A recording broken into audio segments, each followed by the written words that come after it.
Bienvenue dans cette nouvelle édition de l'Africa Tonight. Au sommaire, situation politique de plus en plus tendue en Guinée-Bissau. Cipriano Kassama, président du Parlement, renonce à son poste de président par intérim, alors que le Premier ministre sortant, Aristide Gomez, affirme, lui, que son domicile est encerclé par les militaires. 10%, c'est la part que le plan de trésorerie de la République démocratique du Congo a décidé d'accorder aux investissements pour l'exercice 2020. Une part jugée insuffisante selon les observateurs, étant donné que le pays souhaite amorcer sa relance économique. Et puis, bonne nouvelle pour les entrepreneurs sénégalais. Le gouvernement a validé l'exonération fiscale pour les start-up et les sociétés nouvellement créées. Elles bénéficieront sans délai d'une exonération pour une durée de 3 ans à compter de la date de création de la société. La crise post-électorale s'enlise davantage en Guinée-Bissau. Ce dimanche, le président de l'Assemblée nationale, Cipriano Kassama, investi le 28 février, a renoncé à son poste de président par intérim. Il dit avoir reçu des menaces. De son côté, Umaro Sissoko Embalo, dont la victoire à la présidentielle de décembre 2019 n'a pas encore été validée par la Cour suprême de justice, qui doit encore régler le contentieux électoral, a démis le gouvernement du Premier ministre sortant Aristide Gomez. Aristide Gomez, dont la résidence a été encerclée par les militaires plus tôt dans la journée. Le point sur la situation avec Siam Victor Assedji. La situation politique est très tendue en Guinée-Bissau. Le président de l'Assemblée nationale, Cipriano Kassama, a renoncé ce dimanche 1er mars à sa fonction intérimaire de chef d'État au motif de menaces de mort. Il avait été investi par le PAIGC, parti dont est issu Domingo Simoes Pereira, candidat déclaré malheureux à la présidentielle. Sa démission a été annoncée à la presse 48 heures seulement après sa désignation. Compte tenu des menaces de mort à ma personne, à mes gardes, les gardes-corps, je n'ai pas de sécurité. J'ai décidé de prendre cette décision pour éviter la confrontation entre les forces de l'autre côté et les forces qui me gardent, et aussi éviter une guerre, je ne sais pas si je peux l'appeler civile, en Guinée-Bissau. Depuis vendredi 28 février, 2 présidents rivaux ont été investis en Guinée-Bissau. Pour Aristide Gomez, issu du PAIGC, l'investiture d'Umaro Sissoko Embalo sonne comme un coup d'État et comme un affront à la Cour suprême de justice et au Parlement. Une déclaration qui lui a valu d'être limogé. Dimanche, il a annoncé l'encerclement de son domicile. C'est des gens du ministère de l'Intérieur, des policiers, en civil, des paramilitaires, la police militaire peut-être, du ministère de l'Intérieur, et qui ont amené 2 véhicules appartenant à ma gare rapprochée. Donc ils ont amené les 2 véhicules appartenant à l'État. Ils ont voulu amener même mon véhicule personnel. Déclaré vainqueur par la Commission nationale électorale, Umaro Sissoko Embalo s'est fait investir malgré les appels au recomptage des voix lancés par son adversaire depuis janvier. La Cour suprême de justice, qui avait exigé un nouveau dépouillement national des votes du second tour des élections présidentielles, n'a pas encore validé le scrutin. Fodil Boumala, ex-journaliste de la télévision nationale et figure du mouvement de contestation Irak, a été acquitté par la justice algérienne ce dimanche 1er mars. En détention provisoire depuis son arrestation en septembre 2019, Fodil Boumala a été poursuivi pour atteinte à l'intégrité du territoire, un crime passible de 10 ans de prison et diffusion de publications pouvant porter atteinte à l'intérêt national, délit passible d'1 an d'emprisonnement. Lors de son procès le 23 février 2020, le parquet avait requis 1 an de prison ferme à son encontre. La diversification de l'économie, condition sine qua non au développement de la République démocratique du Congo. Diversification prônée par le président Félix Tshisekedi qui nécessite des investissements. Cependant, le plan de trésorerie de l'État pour l'exercice 2020 n'accorde que 10% aux investissements. Certains experts se disent sceptiques quant aux atteintes des objectifs sur ce plan. Reportage de notre correspondant Jacques Amboka. En République démocratique du Congo, sur un budget d'environ 11 milliards de dollars pour l'exercice 2020, le plan de trésorerie prévoit d'allouer que 10% aux investissements. Le budget alloué au fonctionnement des institutions et au paiement des salaires des fonctionnaires tourne autour de 70%. Une inquiétude qu'expriment les analystes. C'est triste à constater que 10% seulement des recettes seront consacrées à l'investissement. Pour un pays qui espère aller vers un développement intégral dans tous les secteurs, consacrer 10% seulement des recettes à l'investissement, c'est un peu inquiétant. 11 milliards de dollars de budget de l'État, c'est une première pour les pays. La maximisation des recettes de l'État reste un défi pour atteindre les objectifs. Malgré tous ces potentiels, la République démocratique du Congo peine toujours à diversifier son économie. Il y a d'autres secteurs que l'on peut développer. Il y a le secteur agricole. On parle aujourd'hui de 80 millions d'hectares de terres arables, mais on ne sait pas où se trouvent ces 80 millions parce qu'aujourd'hui en RDC, il n'y a pas encore de cadastre agricole provinciaux. Aucun n'a été mis en place. Et aussi, il faut investir massivement dans les infrastructures, notamment les routes. Avec 10% alloués aux investissements, d'aucuns restent pessimistes quant à la relance de l'économie congolaise telle que souhaitée par le chef de l'État. Par ailleurs, plusieurs autres pesanteurs négatifs affectent cette économie, dont la corruption et l'écoulage des recettes estimés à 80% fin 2018. Selon une étude réalisée par l'Institut international pour l'environnement et le développement, l'Afrique, qui est l'une des régions les plus touchées par les changements climatiques, ne mobilise qu'une infime partie du financement climatique. De l'avis de certains analystes, développer des instruments de financement et des stratégies innovantes pourrait entraîner une croissance rapide de la finance climatique sur le continent. Les précisions d'Aïssatou Bari.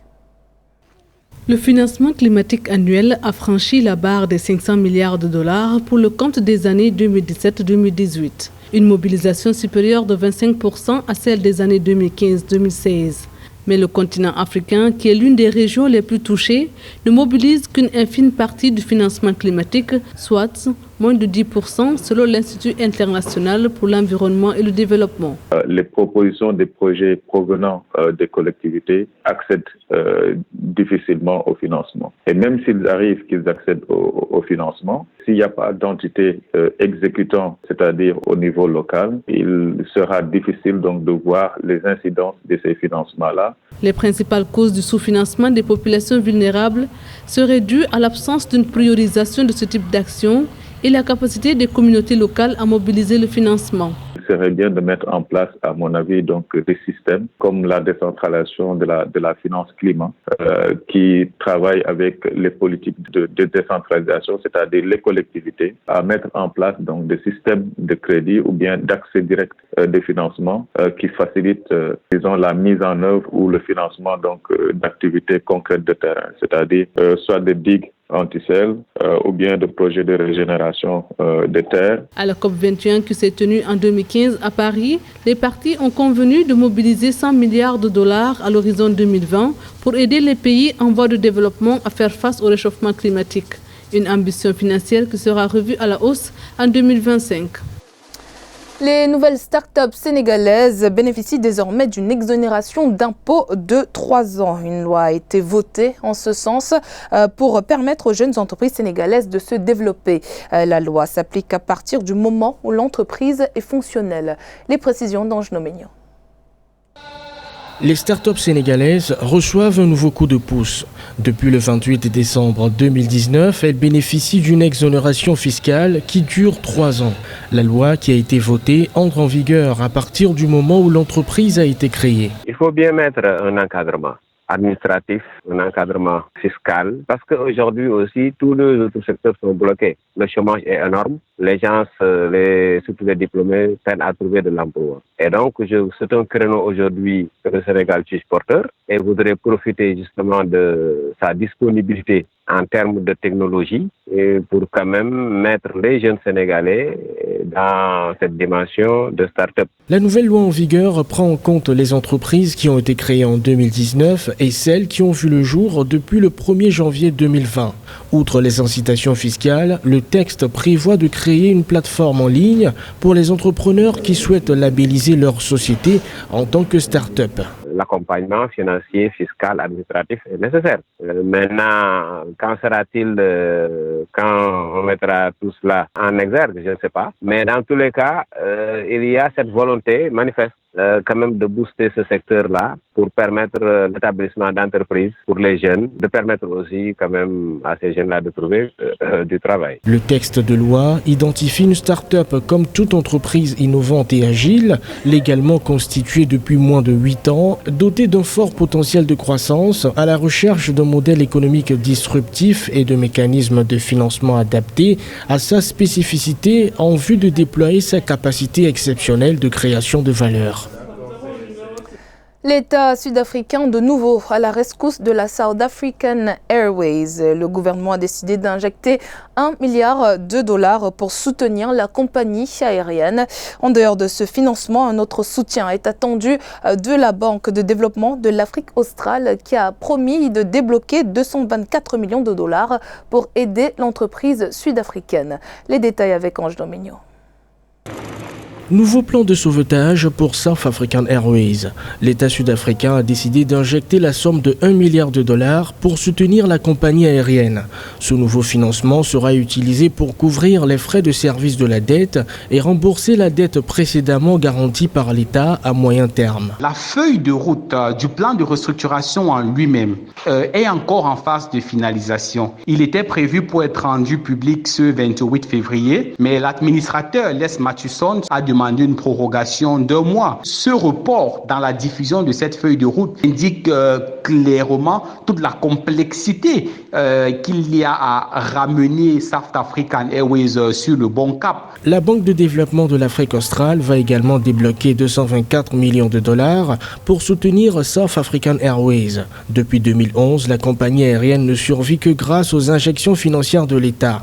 Elle a été mise sous plan de sauvetage par les autorités le 5 décembre 2019. La situation de South African Airways et ce plan de restructuration et sa mise en œuvre est d'autant plus complexe que ça ira inéluctablement et indubitablement par une compression des effectifs et une mise en vente des actifs. South African Airways est plongé dans une crise financière qui se matérialise par une dette d'environ $781 millions. Plusieurs opérations de sauvetage ont déjà été menées par le gouvernement pour tenter de soutenir l'entreprise. La dernière mesure que la compagnie avait prise était de supprimer la quasi-totalité de ses lignes. Le raffia est une fibre végétale utilisée de multiples manières. Une plante que l'on retrouve dans de nombreux pays africains, comme par exemple au Mali. D'ailleurs, les artisans maliens raffolent de ce matériau. C'est le cas des artisans d'Amdalaï dans la capitale Bamako, qui essaient de valoriser le savoir-faire local par la fabrication de meubles de tout genre à base de raffia. Découverte dans ce reportage de notre correspondant Mokhtar Bari. Le raffia, une plante qui porte les perches des cours d'eau comme celui du Niger au Mali, est d'une utilité multiple. En effet, les artisans maliens exploitent cette plante comme c'est le cas avec ceux de Amdalaï, qui en font des meubles, chaises, tables à manger, lits, armoires ou poulaillers. Ils sont plusieurs à en faire du travail du raffia un métier. Nous avons des difficultés avec les agents des eaux et forêts. Il y a beaucoup d'artisans également, ce qui fait que chacun veut forcément gagner quelque chose. Nous-mêmes, nous transportons parfois la matière première jusqu'au lieu de fabrication, parfois sans bénéfice. Les artisans du raffia se retrouvent un peu partout au Mali, principalement dans la capitale Bamako. Basés pour la plupart à Amdalaï, ils espèrent valoriser cet art avec le soutien de tous. Ce travail a besoin du soutien de tous. De la part des autorités, une subvention, et de la part des Maliens, nous souhaitons qu'ils achètent nos œuvres afin de valoriser le savoir-faire local. A noter qu'un artisan gagne entre 50 000 à 100 000 francs CFA le mois. Si leurs meubles sont prisés par les Européens, ils espèrent voir leurs œuvres trôner un jour au palais de Koulouba. C'était le journal de la rédaction. Merci de votre fidélité. Dans un instant, une nouvelle édition de l'actualité sur Africa 24.